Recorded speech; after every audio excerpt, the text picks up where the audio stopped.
Ahoy, this is Zdenka. What is the best camera for beginners, for vlogging and travel in 2026? I've had hands-on experience with all these cameras. I have studied them inside out, created in-depth guides and tutorials on how to use them. In this video, I'm going to share my thoughts on practical use. I'm not going to get too technical. This is Insta360 Go Ultra, Insta360 X5, Insta360 Ace Pro 2, DJI OSMO Pocket 3, and DJI OSMO 360. This video is brought to you by Proton.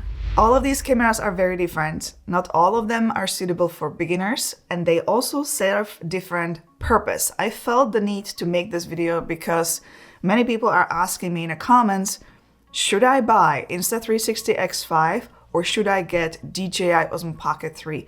Those are completely different cameras for completely different purposes. If I had to only pick one that is easy to use, suitable for beginners, suitable for a variety of scenarios, it would be Insta360 Go Ultra. When I was working on an in-depth guide and I was testing all settings and features, I was quite impressed. It's simple to use, just press the record button. I love this power handle with a tripod.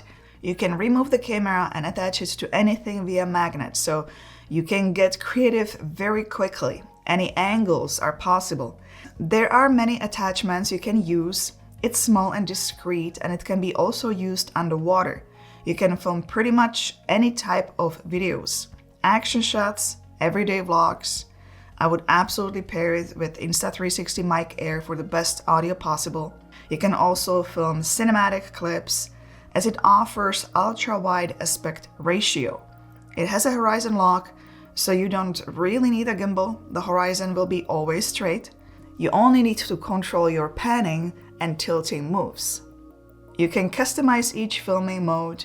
There are many settings you can tweak. No wonder my in-depth guide for this camera was over 30 minutes long, as there is simply so much you can do.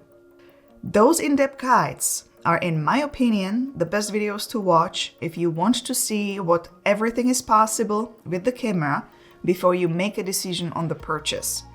There's no way you will use all the features and all the settings, but if you need something specific for a certain scenario, it's there. I like the picture quality on this one. You can grow with this camera. What I mean is that you can be a total beginner, use just a couple of buttons, and as you learn more about filmmaking, you can explore more modes and features on this camera. This is also perfect for travel due its size. The second place in terms of ease of use goes to Insta360 Ace Pro 2. As it is a standard action camera, it is also very simple to use.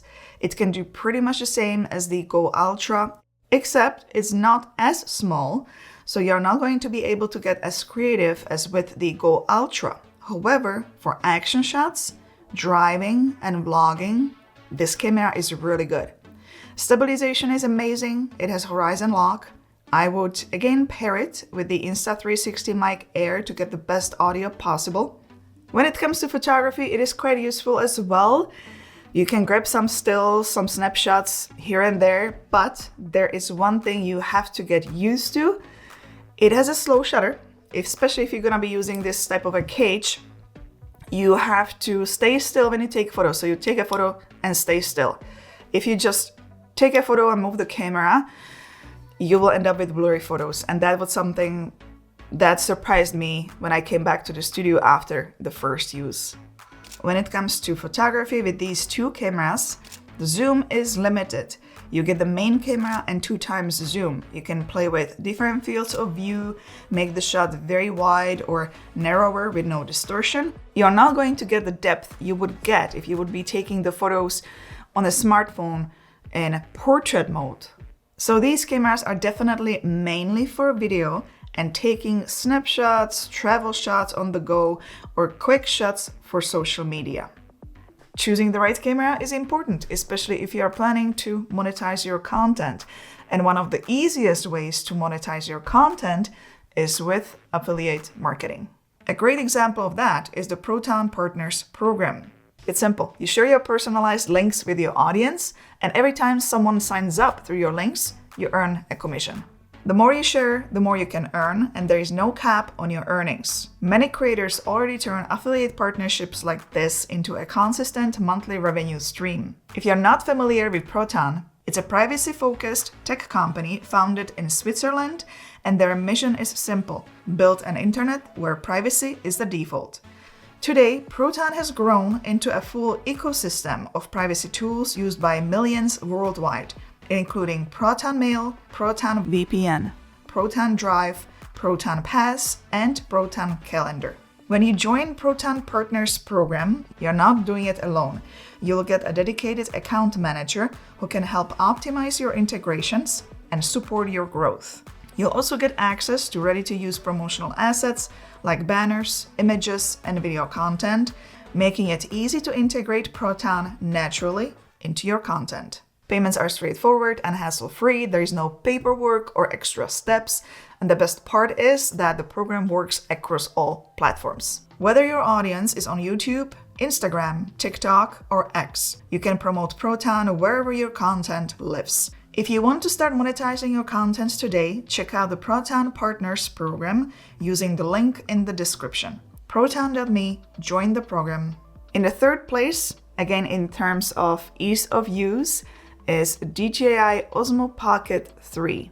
The camera is on a gimbal, so there is a little bit of a learning curve here. You have to learn how to use the gimbal modes. When you use it for the first time, you might get frustrated that it's moving around, but not the way you want. The big advantage of this camera is that it has tracking, which is a huge advantage over the first two action cameras I was showing.